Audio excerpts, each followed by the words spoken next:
107 sources of ionizing radiation and is a beneficiary of the IAEA's Technical Cooperation Program. This missile attack not only endangers lives, but also constitutes a violation of the IAEA's core principles and values. We express our condolences to the families who are enduring the unbearable loss of their loved ones and wish a speedy recovery to those injured due to these ruthless attacks across Ukraine. Health and educational facilities must always be protected to ensure uninterrupted delivery of health and education services to all people in Ukraine. Attacks on civilians and civilian objects must stop. That should be at the center of our efforts. International humanitarian and human rights law must be respected at all times. Malta condemns in the strongest possible terms these attacks. We reiterate our call to immediately cease all attacks against hospitals, residential buildings, and critical infrastructure in Ukraine, and for all parties to adhere to their obligations under international law, including international humanitarian law. Yesterday's events took place against the background of Russia's launch of its new military offensive in the Kharkiv region.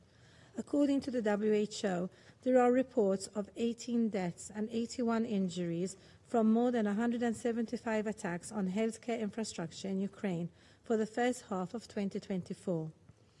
These attacks have similarly endangered the lives of thousands of children, healthcare workers, and civilians, including the already vulnerable population, not least the elderly, children, and people with disabilities. Malta reiterates that the perpetrators of these actions must be held accountable for the damage done. We express our full support to the mandate of the International Criminal Court, the Independent International Commission of Inquiry on Ukraine, as well as to the register of damage caused by the aggression of the Russian Federation against Ukraine, and the work on the establishment of a future compensation mechanism. In closing, Malta reiterates that the only path to a comprehensive, just, and lasting peace and an end to the suffering being inflicted on innocent Ukrainians is for Russia to immediately, completely, and unconditionally withdraw all its troops and military equipment from the entire territory of Ukraine within its internationally recognized borders. I thank you. I thank Malta for their statement, and I now give the floor to Mozambique. Mr. President, we extend our gratitude to Acting Under-Secretary General for Humanitarian Affairs and Acting Emergency Relief Coordinator, Joyce Msua, for our information. We took note to the briefing by Mr. Volodymyr.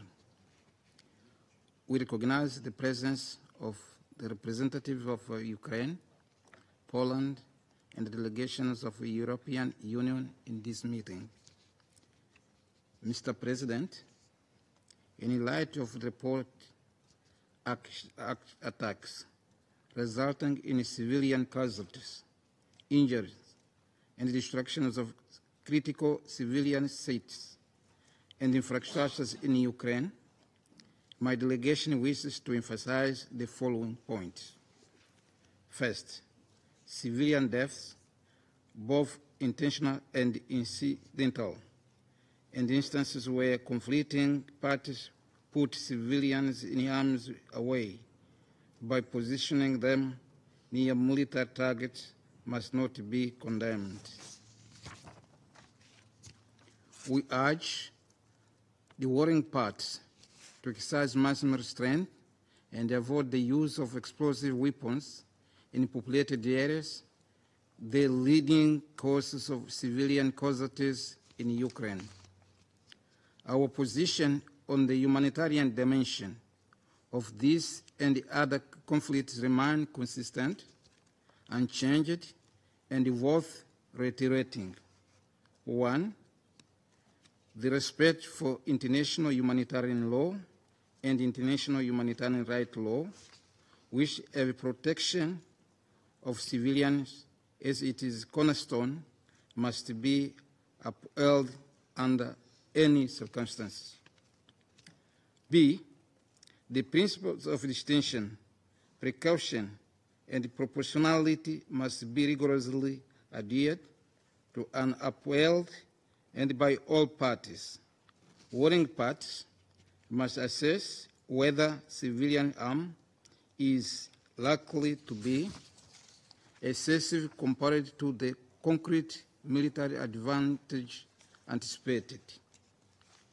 All parties must facilitate full, safe, rapid, and unhindered access for humanitarian personnel and relief to civilians in need. Mr. President, ultimately, ending this conflict is the most crucial step to address its man-made humanitarian consequences. To achieve this, we urge the parties to immediately cease hostilities, resume direct negotiations without preconditions, and engage in a dialogue in good faith.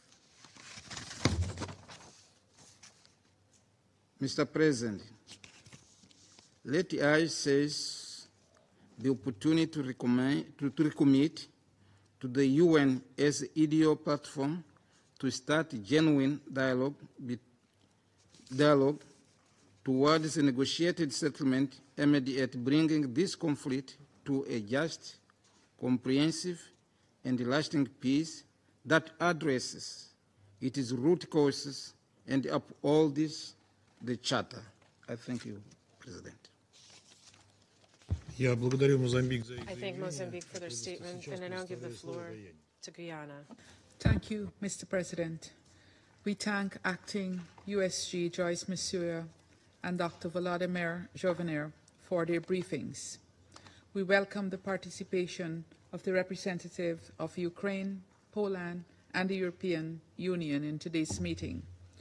We also extend our condolences to the government and people of Ukraine, including the families and loved ones of those who were killed yesterday, and wish for the speedy and full recovery of those injured. Mr. President, Guyana is extremely alarmed by the continued attacks against civilians and civilian infrastructure since the start of this war. The attacks have claimed the lives of more than 11,000 civilians, including women and children, and continue to destroy objects indispensable to their survival. We have repeatedly warned of the devastating consequences of prolonging this war, especially in light of the attacks against hospitals, electricity transmission systems, food ports, gas and water supplies, and a high number of civilian casualties. Mr. President, yesterday's missile strikes were particularly shocking. It was reportedly the largest assault in months, killing over 30 people, including children, and causing extensive damage to the Omadid Children's Hospital in Kiev. The airstrike against the hospital turned a large part of what was once a place of sanctuary and healing for so many children into rubble, destroying its toxicology and oncology wards and many other units. We condemn these attacks in the strongest possible terms, stressing that the most vulnerable of civilians, children, were among the hapless victims. What military or other advantage is there to gain from the unconscionable attack against a children's hospital?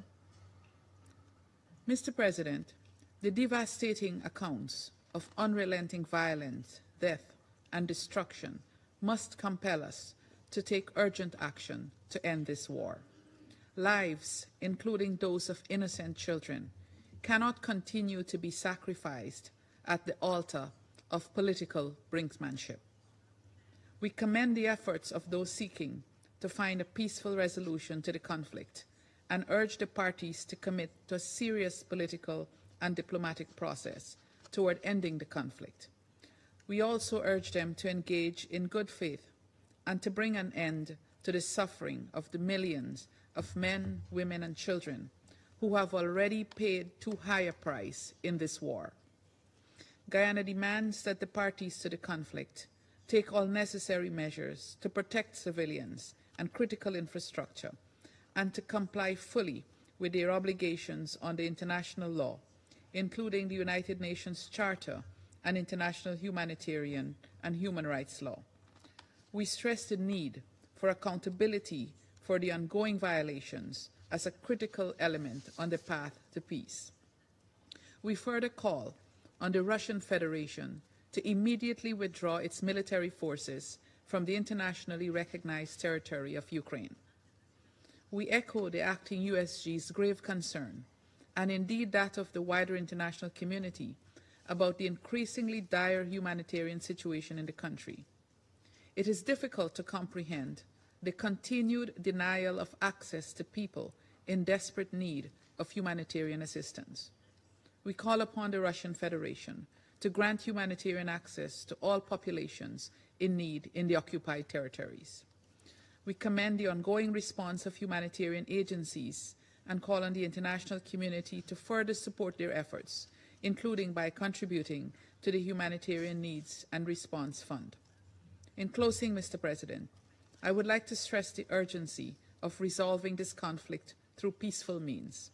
Guyana will continue to support all efforts of the United Nations Secretary General and other partners who have been working diligently to achieve a peaceful and sustainable end to this war. I thank you. I thank Guyana for their statement, and I give the floor to the United States. Thank you, Mr. President. And thank you, Acting Undersecretary General Masuya, for your informative briefing. I also thank Director General Jobner for your briefing and for your courage and for continuing to show up for your patients, even in the direst circumstances. I welcome the participation of Poland, the EU, and particularly Ukraine to this meeting. Colleagues, I'll cut to the chase. We're here today because Russia, a permanent member of the Security Council, the current rotational president of the Security Council, attacked a children's hospital. Even uttering that phrase sends a chill down my spine. Russia attacked a children's hospital in broad daylight, killing and injuring children. Chilling. Colleagues, on Monday morning, Russian missiles smashed into civilian targets, including Ahmadit Children's Hospital, the largest pediatric facility in Ukraine, and a lifeline for the country's most vulnerable. In the hours since, we've seen images of children bloodied and injured, escaping the damage, of cancer patients just a few years old hooked up to IV drips, huddled outside the hospital's bombed out cancer wing. We've heard the courageous stories of doctors and nurses scrambling to evacuate sick children, many of whom are intubated and on ventilators to safety. Of members of the community heroically sifting through the rubble in hopes of finding survivors, of not adding another number to the rising death toll. Director General Jobner has just enhanced our understanding of the impact of this on the 600 patients plus staff in the hospital, including those who were in surgery.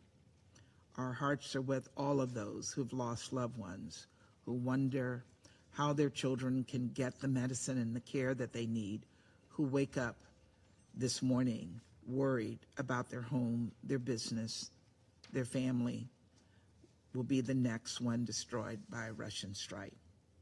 Because let's be clear, this brutal attack is hardly a standalone incident. In March 2022, Russian airstrikes damaged a maternity and children's hospital in Mariupol. In December 2023, a Russian missile plunged into a medical facility in Dnipro. And I could go on, but the fact is that across the country, hundreds of children have been killed, thousands have been wounded, and millions have been displaced from their homes as Russia continues its campaign of terror in Ukraine. And then there are those children Russia has deported or forcibly transferred, robbing Ukrainian youth of not only their futures, but their very identities. Colleagues, when Putin announced his so-called peace plan last month, I called it what it was, an outrageous attempt to force Ukraine to accept an unjust peace while facing the barrel of a gun.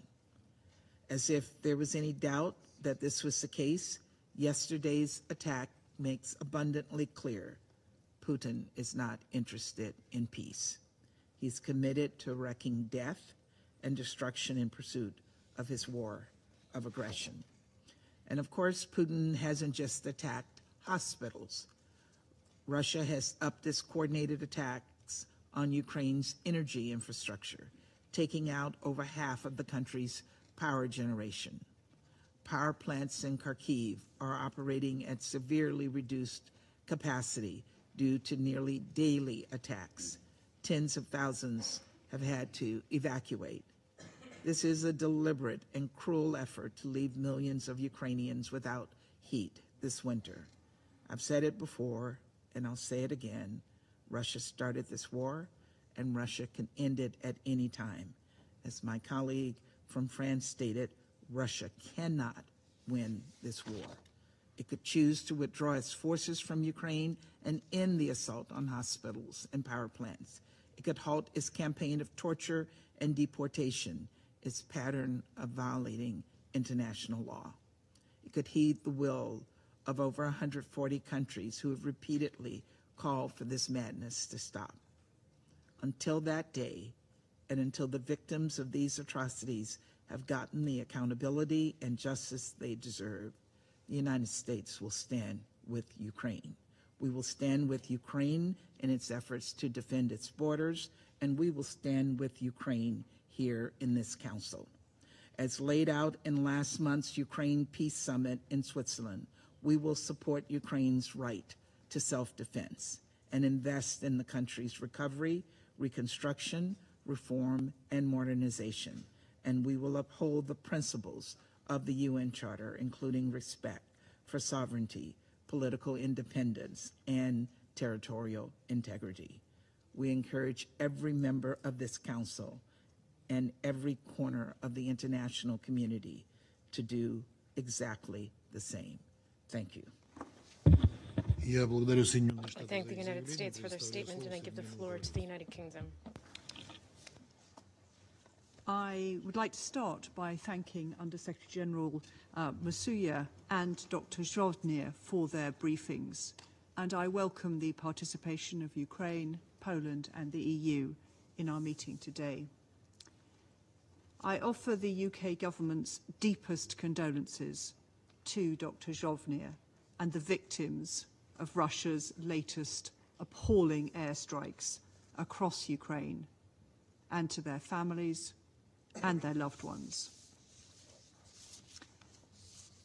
Since the 23rd of February 2022, in repeated attacks on Ukraine, Russia has killed Ukrainian children. Russia has maimed and injured Ukrainian children. Russia has abducted Ukrainian children. And yesterday, Russia came back for wounded and sick children in Okhmatit Hospital.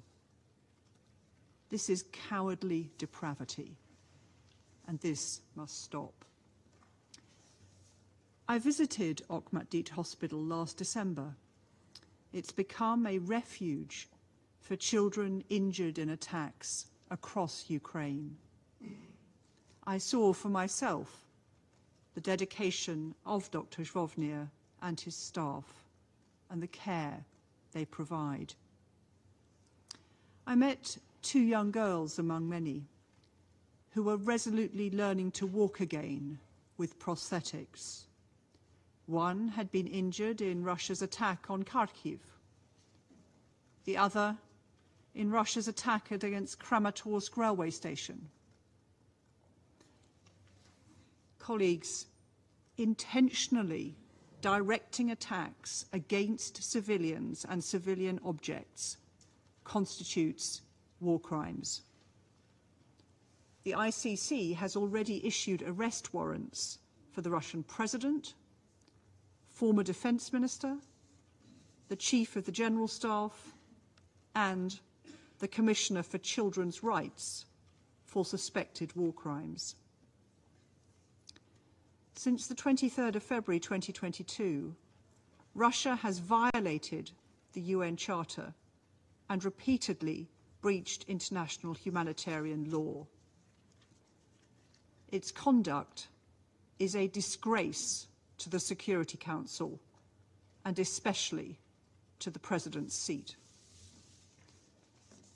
Colleagues, we must join together to condemn Russia's actions and stand foursquare behind the UN Charter and its guarantees of sovereignty and territorial integrity, and behind international law and international humanitarian law. For our part, the UK, together with our partners, will continue to ensure Ukraine is able to defend itself from these barbaric acts of violence, as confirmed by my Defence Secretary this weekend in Odessa, where he announced new military aid for Ukraine's defence. At the NATO summit this week, we will demonstrate our resolve to support Ukraine for as long as it takes. We will also work to ensure accountability and justice for the Ukrainian people. And we will support Ukraine to secure a just and lasting peace in line with the UN Charter. I want to commend the exceptional resilience of the Ukrainian people, and in particular to pay tribute to the Ukrainian emergency services, especially over the last 48 hours. I also express my admiration for the doctors and other hospital workers at Okhmatdit and for their patience. In conclusion, I call on Russia again to end its aggression against Ukraine and immediately, completely and unconditionally withdraw all its forces from Ukraine's internationally recognized borders and stop killing Ukrainian children.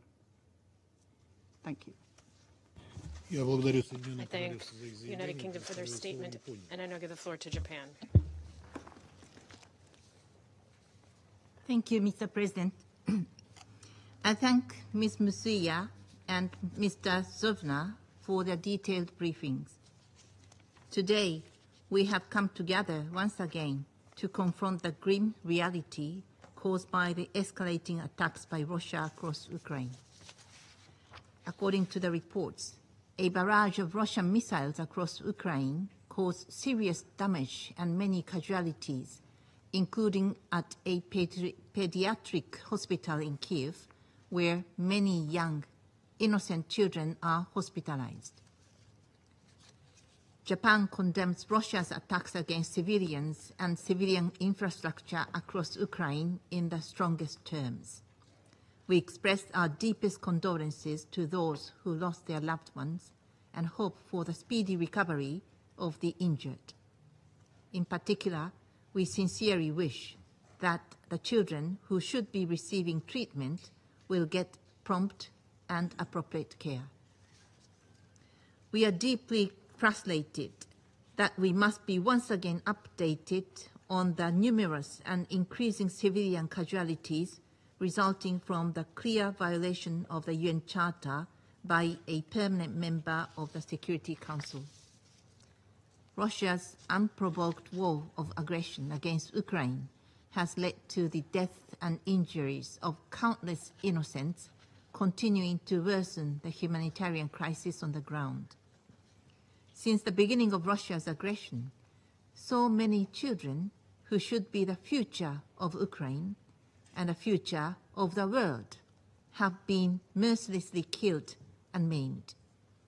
According to the annual report on children and armed conflict in 2023 alone, the UN verified the killing of 80 children and maiming of over 330 children. It is also recorded that over 200 schools and 90 hospitals were attacked. It is unfathomable that these figures do not represent the whole scale of impact on children. We must never forget child abductions by Russia as well. They should be returned home and be united with their loved ones immediately.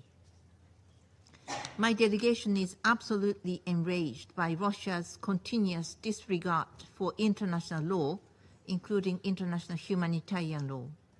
Attacks targeted against civilians and civilian objects are clearly prohibited by IHL. The international community will not tolerate impunity for those responsible and perpetrators of violations of IHL, and all other heinous acts must be identified and held accountable. Once again, we reiterate our clear position to urge Russia to cease its aggression and immediately and unconditionally withdraw from the internationally recognized territory of Ukraine. Japan continues to stand with the people of Ukraine. I thank you.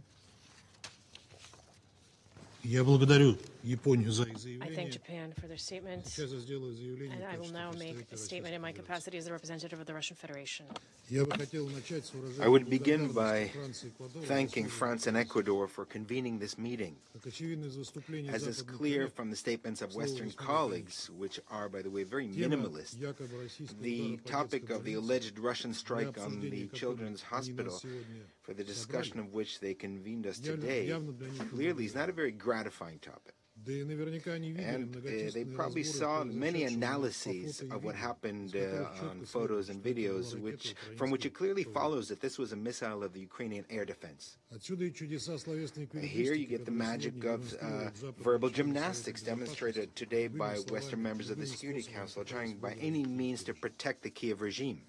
Для нас же это заседание For us, возможность this рассказать meeting правду is о an excellent произошедшем. opportunity to tell the truth about what actually happened. Однако правда, как известно, наших However, the западных коллег truth, не as is well known, интересует. does Они not в interest лучших our Western традициях colleagues, and in the best провокаций в Буче traditions of the с Bucha Мариупольским provocation, or госпиталем, with the который сегодня Mariupol упоминался, hospital, which was mentioned today, пытались выдать they желаемое за tried действительное, to осуждая engage in якобы wishful thinking by целенаправленный удар condemning the ВКС России allegedly по детскому медицинскому учреждению. intentional strike of the Russian Air Force against the children's medical Лукавство подобной facilities. тактики видно Now, the невооруженным dishonesty of this tactic is глазом. clear to the Это сразу naked же eye, подметили сами as украинцы. was Благо noticed immediately by the видеозаписи Ukrainians попадания themselves, в thanks to the больничный video комплекс of the быстро strike появились against в the интернете hospital complex, и which appeared in the перечеркнули internet, все потуги and киевских negated западных all attempts by пропагандистов. Kiev and Western Вот propagandists. ссылки на наиболее Here are the популярные, references of the most наиболее полные публикации. Это full QR-коды, publication. These are которые QR codes.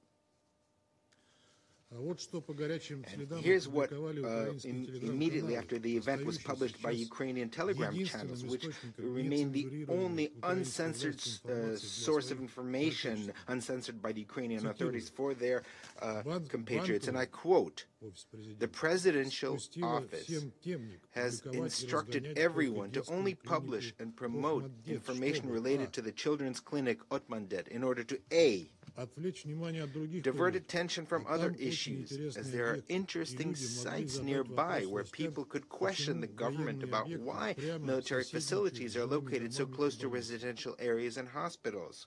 Б.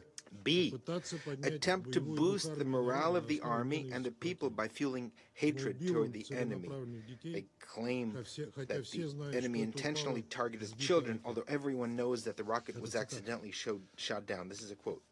В. Отвлечь массы C, от distract the ежедневного masses from the беспредела daily власти, lawlessness коррупции, of the повышения government, тарифов, corruption, tariff роста increases, цен, роста price hikes, разочарования масс growing и так далее. disillusionment, etc. Г. Отвлечь D, внимание от постоянного divert отступления attention ВСУ. from the constant retreat of the armed forces of Д. Ukraine. Добавить очередную create причину для оправдания беспредельной земной create additional мобилизации. reason for justifying the conscription in the name of Zelensky. create a media hype in the Western press before the NATO summit. End of quote. Here's another quote regarding the strike against the Okhmadit children. It's quite clear it was a air defense of NASAMS that went off course and hit the children's corpus. Western air defense also often miss their targets, and most often this happened when the air defense of the Ukraine hit Poland, hit a tractor. If the X-101 missile had hit the building, the damage would have been much worse. We all constantly write that Ukrainian air defense missiles often go off target. There was many such tragedies before, and the presidential office was constantly lying to people that these were Russians who intentionally struck residential buildings. The presidential office has to constantly fuel hatred among Ukrainians and justify the continuation of the war by these artificial tragedies. And the military themselves acknowledge such tragedies are as a result of air defense. This is a quote from Ukrainian sources, not mine. Colleagues, I hope now you can understand that no matter how the Kiev regime and its Western sponsors try to represent the tragedy as a result of an intentional Russian strike, even in the eyes of regular Ukrainians, the version does not hold water. In these conditions, we really regret that the Council has been drawn into this dirty propaganda campaign of Kiev and its abettors.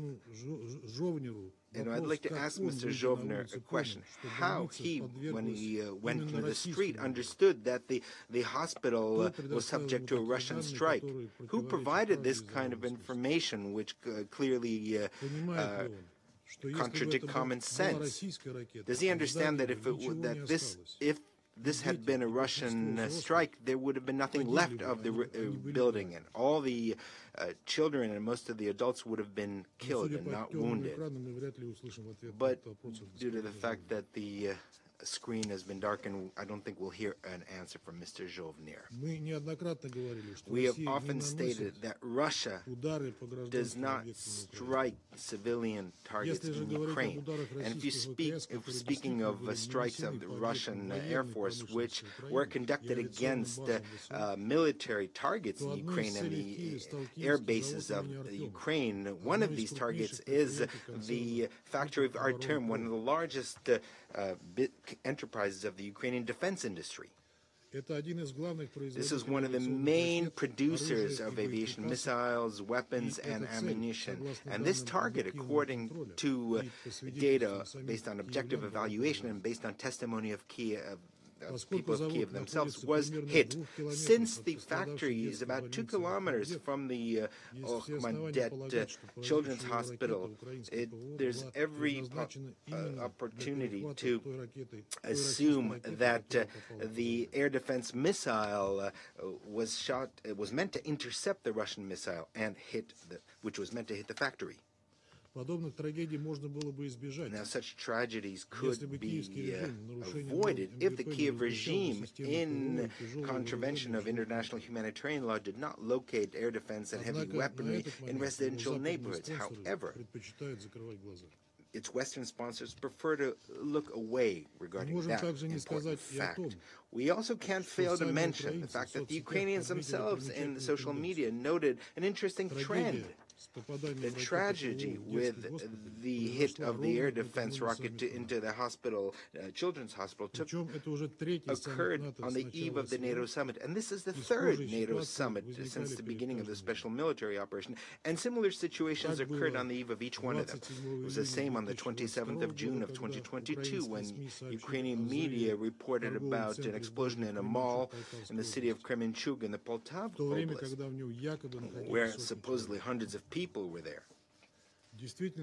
In actuality, the fire in the mall, which was empty and was not functioning, took place as a result of the detonation of ammunition which was held in a neighboring building and was provided by the U.S. and Europe. The same thing happened on the night of the 6th of July of 2023 when the Russian Air Force delivered a strike against a temporary deployment of Ukrainian soldiers and foreign mercenaries in Lvov. And noteworthy that the mayor of Lvov, Mr. Sadovy, acknowledged that the buildings, residential buildings, were damaged by fragments of the air defense. In all these situations, these were maximally exploited by the head of the Kiev clique in order to beg for more weapons for Ukraine. It's an interesting tendency, isn't it? And it's quite noteworthy that Ukrainian media resources have also noticed this. And by the way, another question begs to be asked. And this is in relation to the words of the representative of Slovenia regarding the confirmed Russian strike against the Otmandet Children's Hospital. In videos posted by Ukrainian users, it's clear to see how one after another, without any interference, 5 rockets of the Russian Air Force strike the factory. Also, it's clearly seen that without any interference, a single rocket hits the children's hospital, a rocket of the air defense of Ukraine. It's impossible to mistake it due to the easily recognizable rocket fin assembly and other traits. How is it possible that the Ukrainian air defense misses all 5 strikes against the factory, but hits the children's hospital directly? Maybe the representative of the Kiev regime can answer that question. We await also a reaction from Norwegian authorities, who it would seem supplied to the assembly NASAMS to the Zelensky regime. Did they authorize it to be used for a strike against the children's hospital? And also that in contravention of international humanitarian law norms, that it would be located in residential neighborhoods. Against that background, in line with instructions on how to conduct propaganda, the head of the presidential office, Yermak, had time to make a statement about the impossibility of negotiations with Russia. There's no doubt that the leadership of Ukraine will use today's situation as a pretext for the further ignoring the demands and aspirations of Ukrainian society and of all international society for an attempt to find a peaceful solution to the crisis. And it's understandable, because in such a scenario there will be no need for an emergency military situation, and this will require holding elections. And the Kiev clique, which has lost all legitimacy, fears this more than anything, acknowledging that the population has a very negative attitude toward it. This is why it prefers to sacrifice tens, if not hundreds of thousands of its own citizens who were sent into a senseless meat grinder. We, on our side, have frequently spoke in favor of beginning negotiations and ending hostilities. However, this must be a cessation rather than a pause in hostilities, in order to give Kiev, which would give the possibility for Kiev to lick its wounds and rearm. Furthermore, the root causes of the Ukrainian crisis must be tackled. Without this, there will not be any sustainable and lasting peace. Our conditions for concluding the conflict were clearly stated by President Putin on the 14th of June at the meeting with the leadership of our foreign ministry. We value also initiatives of all states who are aimed at a genuine ceasefire and taking into account our legitimate concerns, rather than aimed at promoting propaganda operations such as a pseudo-peace conference in Switzerland. And as long as Kiev and its sponsors remain deaf to the appeals of using diplomacy, we will continue to be forced to compel Ukraine to peace and eliminate the root causes of the current crisis situation through military means. I will now go back to my role as President of the Council, and I give the floor to Ukraine.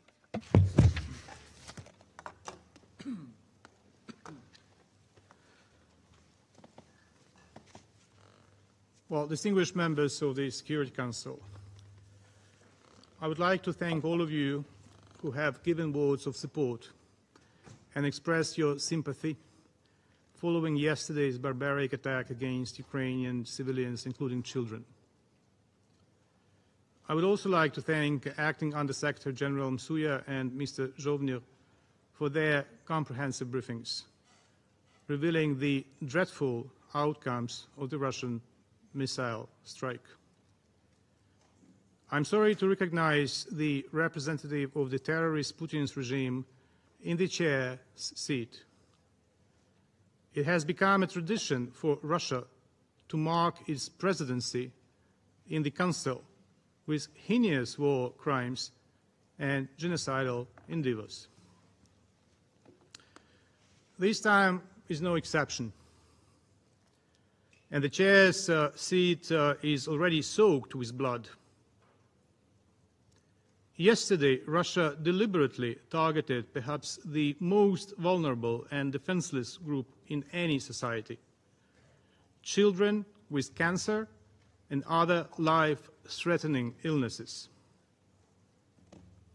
Even in times of peace, these children face enormous challenges and require specific support and care. It has always been recognized as one of the most touching manifestations of humanity and empathy to donate and help such children, to ensure they get medical treatment and to create joyful moments to alleviate their sufferings. The Ohmad Children's Hospital in Kiev, the largest medical center treating young patients with cancer and other life-threatening illnesses, has served this goal and helped thousands of children from across Ukraine and abroad. The director of the Ahmadid has just briefed the Council on the unique position of this hospital in the system of medical treatment of children. Yesterday, Russia again showed its repugnant version of empathy toward children by attacking the Ahmadid with a Kh-101 cruise missile.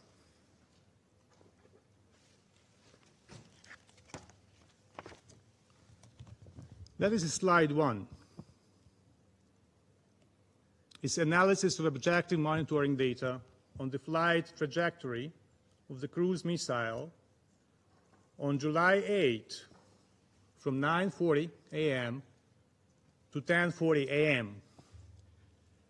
The photo shows the trajectory of the missile from the moment it entered the airspace of Ukraine and the moment it struck the hospital building.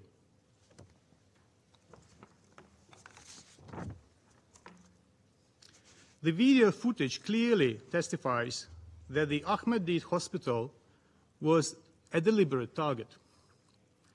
The footage captured the moment the Kh-101 missile dived towards the hospital building. Later, the Security Service of Ukraine made public the pictures of the remnants of this missile found on the spot. Slide 2. During the inspection of the scene, the investigators of the Security Service of Ukraine and the National Police found and examined fragments and parts of the air missile that struck the hospital. According to the preliminary assessment of military specialists, the specified objects belong to the parts and components of the Kh-101 strategic air-to-ground cruise missile, which is in service with the Russian army and is used by Russian long-range aviation units. The photo on the right below shows the identified fragment of the casing of the Kh-101 cruise missile with part of the serial number displayed.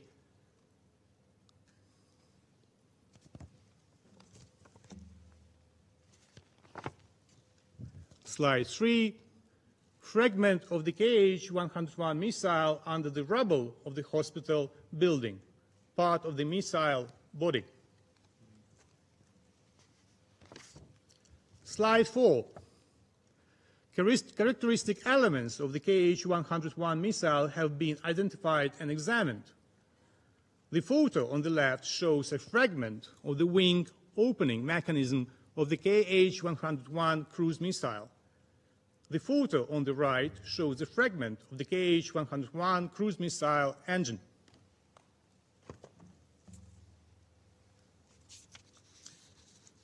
As a result of the strike, the toxicology ward, where young patients received dialysis, was completely destroyed.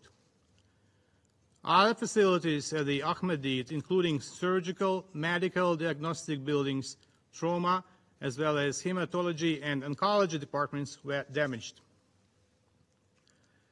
Additionally, the Russian missile damaged the nearby Center for Pediatric Cardiology and Cardiac Surgery, where 3 heart surgeries were underway at the moment of the strike.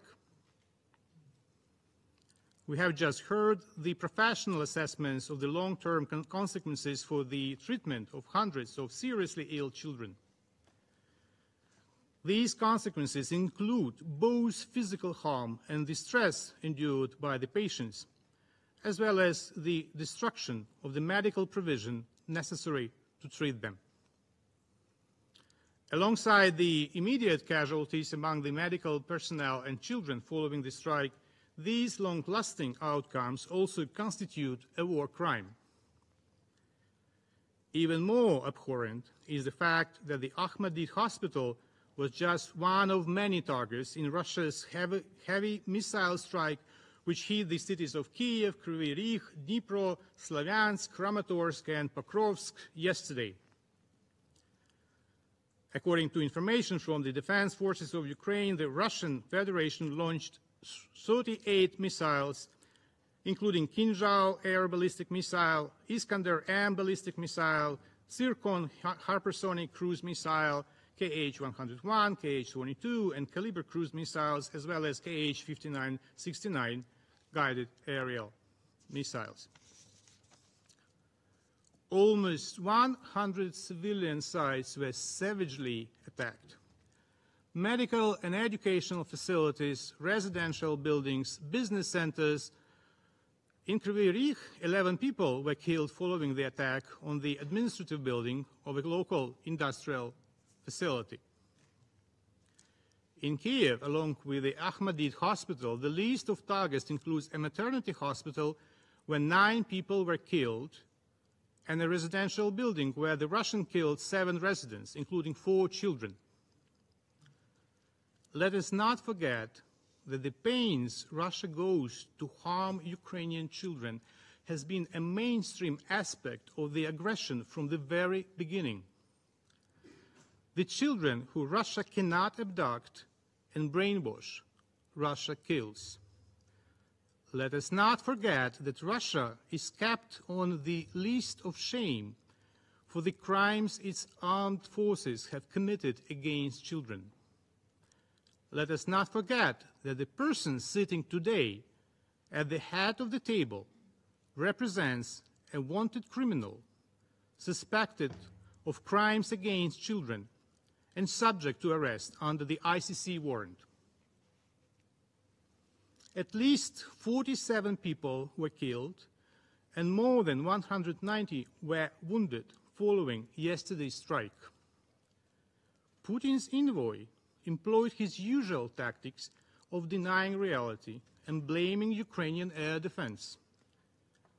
I recall clear footage of the Russian missile approaching the hospital, the scale of the destruction, and the eyewitness accounts. His comments about the possibility to destroy it entirely if Russia supposedly hit are just monstrous. Other Russian propagandists, particularly the so-called Z-bloggers, have been more open. Z-bloggers are administrators of Russian propaganda channels on social media with hundreds of thousands of followers. Given the specifics of their audiences, they, unlike their colleagues from the Russian diplomatic corps, openly explain the rationale behind the Kremlin's bloody actions. One of them, certain Roman Saponkov, openly stated that the strike on the children's hospital in Kiev would benefit Russia, and I quote, "Such attacks might even be beneficial because an average Westerner might finally have a thought, damn, the same could have happened to us. And the children's center in Kiev looks very much like a hospital in Warsaw. Incidents like these might work in our favor." End of quote. They do not even hide that they are deliberately attacking hospitals. That is exactly what Russians regularly did in Syria from 2015.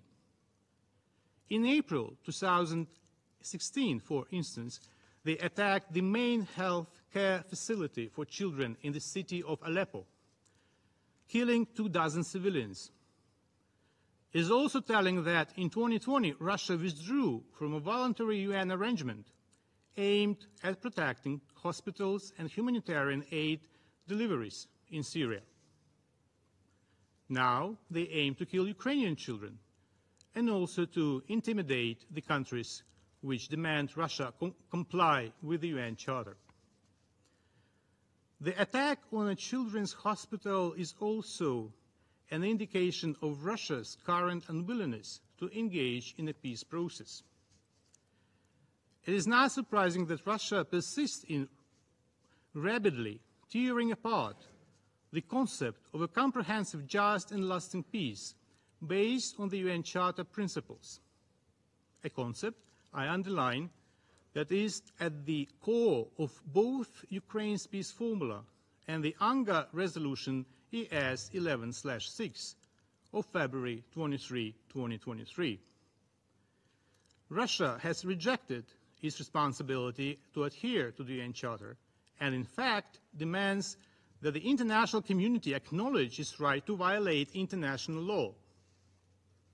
However, the attack on the children's hospital is also a manifestation of Russia's deepest contempt for any peace initiatives, regardless of their origin.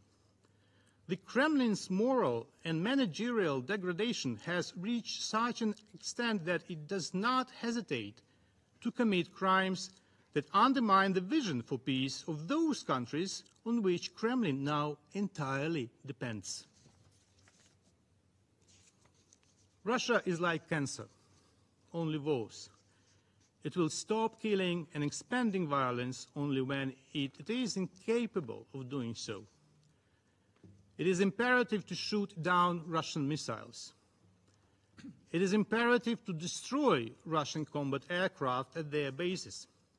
Bold steps must be taken to eliminate any security deficit. Currently, the UN membership is actively preparing for the Summit of the Future. We are engaged in active negotiations on the final document with the Declaration on Future Generations as its integral part. The question is, however, what kind of future are we talking about if the murderer feels comfortable sitting knee-deep in children's blood in the chair's seat here? As I said in this chamber in 2022, this war criminal will end up in hell, bypassing purgatory, and his place there is eternal. What matters, however, is how he will be put in the dock before that. I can't stomach the thought of how one can shake his hand and accept a lunch with him paid for with blood money. It is sickening to think of how, in about a week, his depraved boss, Lavrov, will preside over all of you in this chamber and lecture you on multilateralism. How many more Russian crimes will it take for the issue of the presence of the dictatorial Kremlin regime in the Soviet permanent seat to be addressed. What atrocities must be committed to ensure that the aggressor's veto is disregarded and the Security Council is able to respond to Russia's aggression and war crimes? The international community has the necessary capacities to provide the aggressor with proper answers. Answers in the only language that any aggressor understands: strong, resolute, and united actions to defend the Charter, to stop its violations, and to ensure accountability for all crimes, including those committed yesterday. I thank you. В соответствии с традициями председательства, in accordance with the traditions of the Council presidency, and purely as the President of the Council, I am compelled to thank Ukraine for their statement, and I now give the floor to the head of the delegation of the European Union to the United Nations.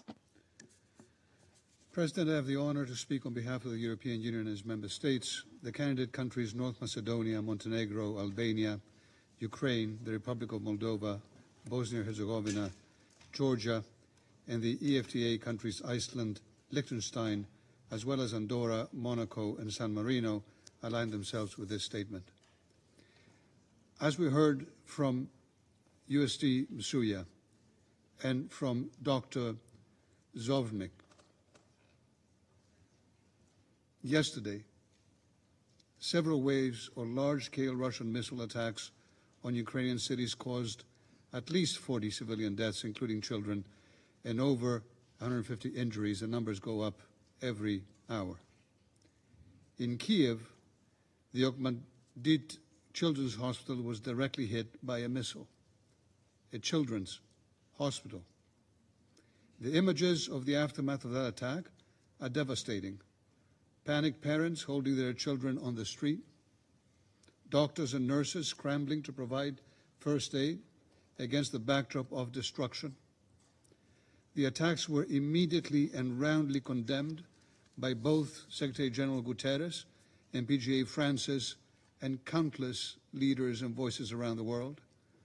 They are a stark reminder of why the Russian armed forces are listed by the UN as a perpetrator of great violations against children in armed conflict.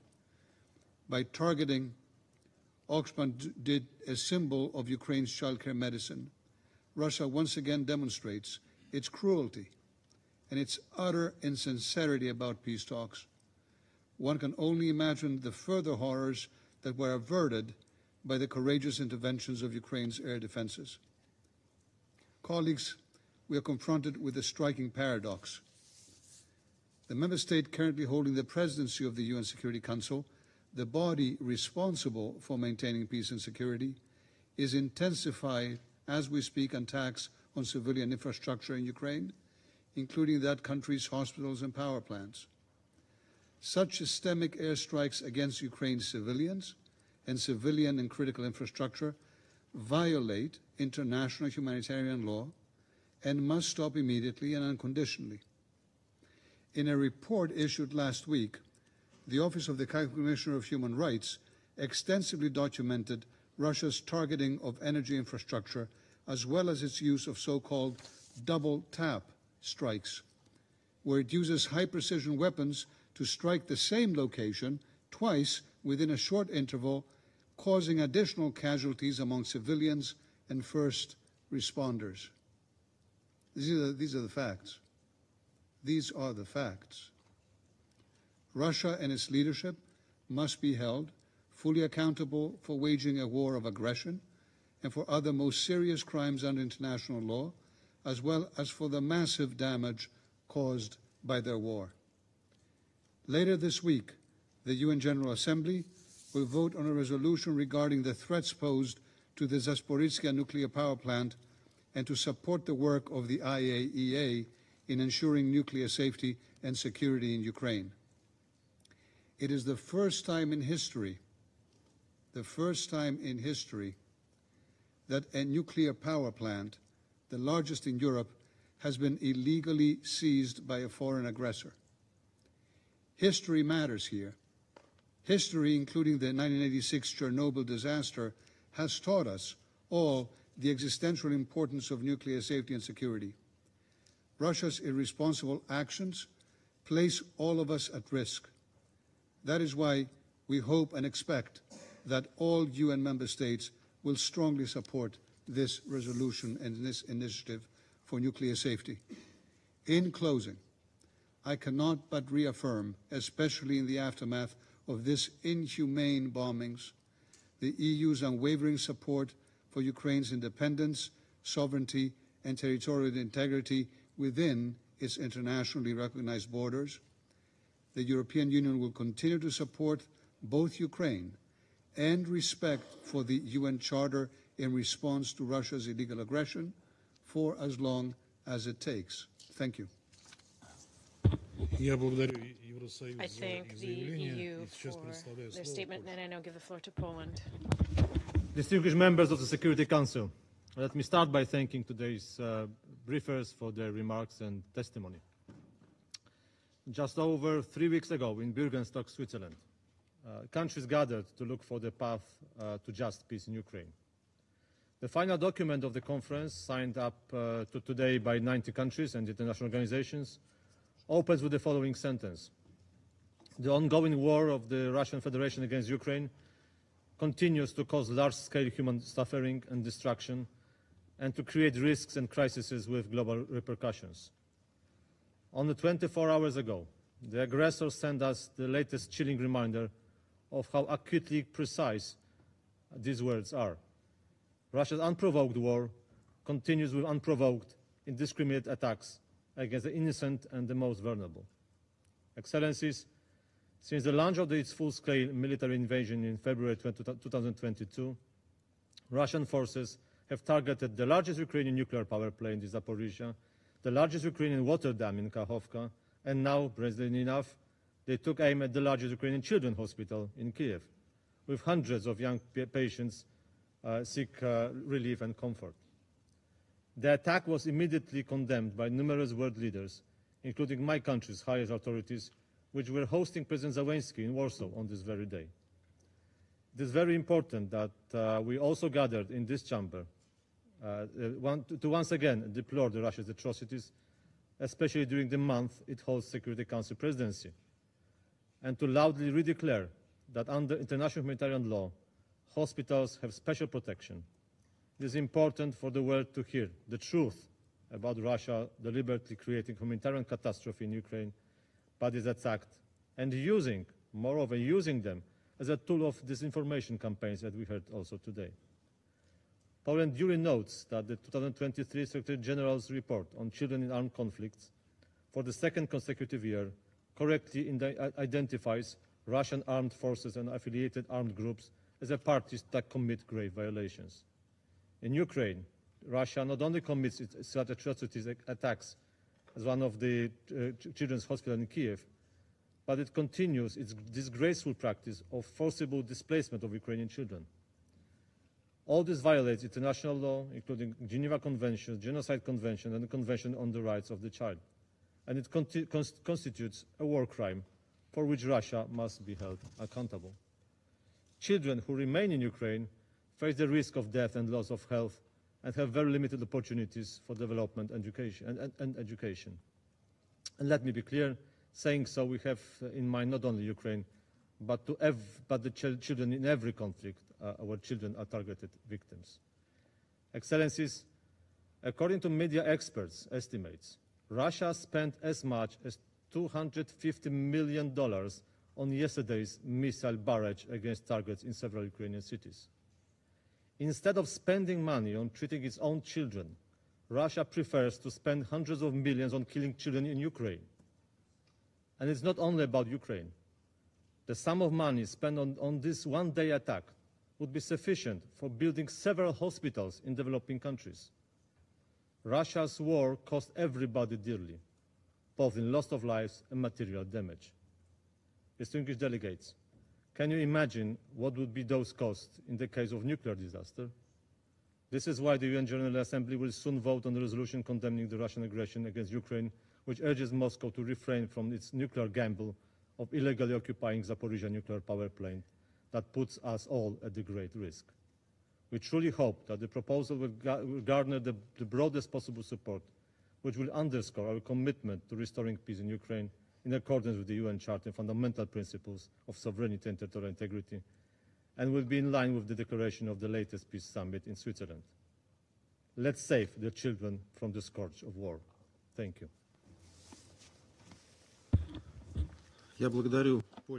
I thank Poland for their statement. There are no more names inscribed on the list of speakers. The meeting is adjourned.